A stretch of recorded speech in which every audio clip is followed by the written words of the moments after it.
Jeg vil nu bevise sinusrelationerne a divideret med sinus til a er lige med b divideret med sinus til b er lige med c divideret med sinus til c.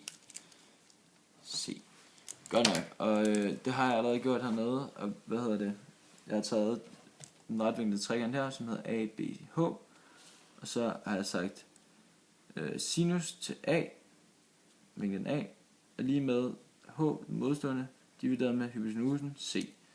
Så er jeg isoleret højden, og så har jeg ganget herover med c, og det har jeg så gjort lige så på den anden side, så jeg har fået c gange sinus til a er lige med h. Og så har jeg gjort det samme med min anden retvinklede trekant i den korte trekant her, som hedder sinus til c, vinklen c, er lige med h, modstående, divideret med a hypotenusen. Så har jeg igen isoleret h, og så det er blevet ganget med a herover, så jeg også skulle gange med a på den anden side. Så jeg har fået a gange sinus c.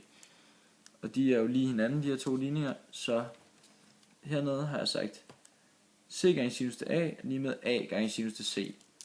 Så har jeg for at isolere c herover divideret med sinus til a, og det har jeg så skulle gøre på begge sider, så sinus til a herover, sinus gange sinus til c divideret med sinus til a. For at skabe ligevægt har jeg så sagt divideret med sinus til c herover også, og det har jeg så gjort på den anden side, så vi ender med at have stående c divideret med sinus til c er lige med a divideret med sinus til a, som vil være vores formel heroppe.